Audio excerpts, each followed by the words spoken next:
How many Vietnamese taboos do you think you know? I'll show you some pictures and you tell me how many do you recognize. Let's talk Vietnamese dining etiquette today. So this is the very first picture. 3 seconds. Yes, so the first one, you don't want to tap your chopstick into the bowl and make noise because this noise is associated with poverty. You invite a lot of bad spirits, and definitely, I mean, it doesn't look like something nice you want to do on the table. 3, 2, 1. Okay, so if you have ever joined any Vietnamese funeral, you know this is one of the ritual. You will place your chopstick upright, the rice like this. In some other cases, you will also see the egg, and then yes, of course, the chopsticks. People think this one is the offering to the deceased. You don't want to do this in normal life. Please don't put your chopstick upright, the rice like this. What do you think? 3, 2, 1. So we have a phrase for it. It is đôi đũa lệch. It has two meanings. The very first one is just for dining etiquette. You don't want to place an uneven length of chopsticks and then offer it to people. It is signals of disagreement, and I guess you lose harmony here. In love or like relationships, đôi đũa lệch is more likely to describe a couple who don't share a lot in common. They look so different as in appearance, family backgrounds, so everything about them don't spark the couple vibe.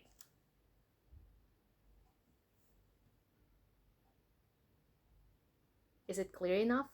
So in this picture, one person is offering food to another person, but instead of putting the food in the bowl, which is a very polite way, okay? You want to put your, like the food that you offer to the person into their bowl and then they can eat it.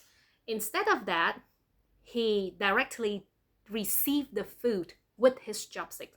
This is a big no-no for Vietnamese because it reminds us again of the funeral ritual where you have to use your chopstick to take the ashes of the deceased. So please don't do that at the table. 3, 2, 1. Oh, sorry. I mean, can you actually tell what is it? It is a fish. So if you live near the coast, if you are living in a coastal city, then you know what is it. It is lọc cá, which means flipping the fish. You don't want to do this because it looks like the boat is sinking, the ship capsizing, and it's such a bad luck to the fisherman. Let's say that you live in other regions of the country, then I guess it is not.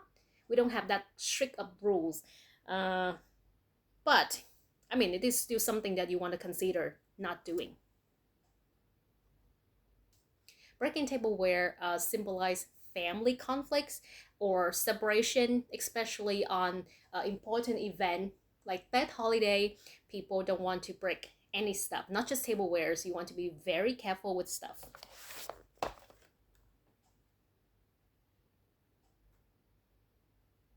3, 2, 1. So this called one scoop of rice. One scoop of rice is when you want to offer the food to the deceased. For the living, you want to do 2 scoops of rice or 3 scoops of rice. And the important thing that we want to remember is you also don't want too much rice. Like this one is a no-no for Vietnamese, and this one is a yes, about 2/3 of the rice, like the portion. Again, if you remember the pictures that I have shown you, so this is the kind of rice that is offered to the deceased. So you see, like it's like so much. But for the living, you want space on your bowl. And I think there's another explanation for this because let's say that you are invited to a Vietnamese household, okay? Then the host expect you not to just eat rice. They want you to eat food as well, like the meat, the fish, the vegetables. So they kind of leave the space for those food, and the less rice that they give you, which means that they want you to eat more food. So I guess it's another explanation.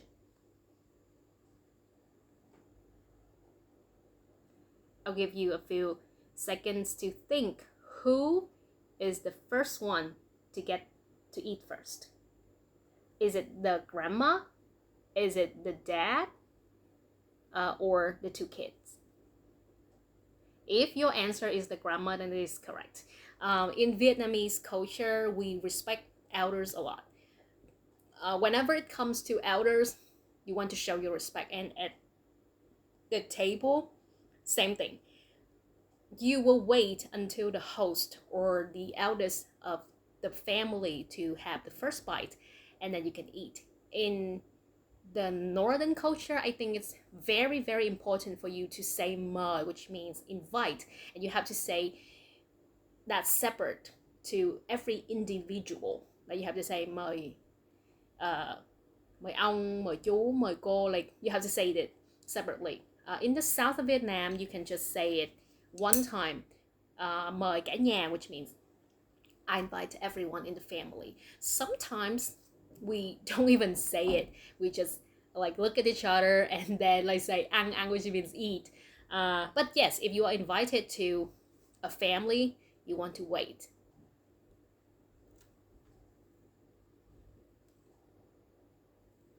Three, two, one. Yes, it is about drinking. If I take a look at these pictures right here, I can guess that they are a group of friends, because not one person here lower their class. Let's say that you drink with an elder person, someone who is old enough to be your parents, your grandparents, then you definitely want to offer them the drink respectfully by lowering your class.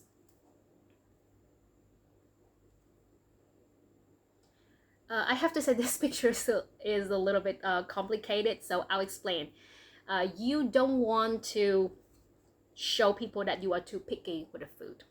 Let's say that you don't eat fat, you only eat meat, and you use your chopstick to just pick the part that you want. It seems like everybody else has to eat your leftover. That's not what you want. You just want to, I mean, even if you want to take the good part, I mean, just observe and then take it. Please don't be picky with the food and actually show it to people.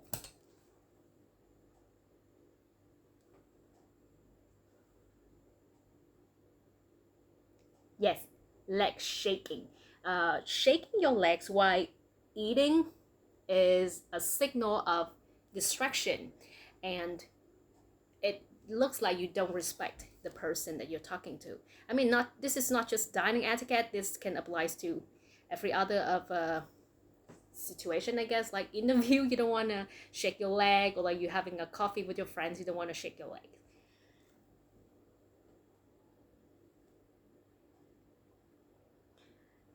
Three, two, one.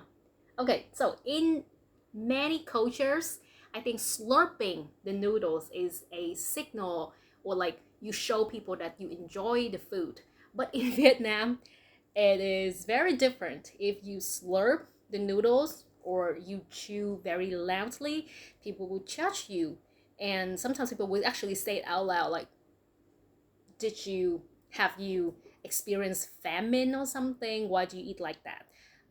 Kids are educated at very young age not to slurp the noodles, and then you eat quietly. So for dining etiquette, you don't want to slurp. You don't want to make big noise.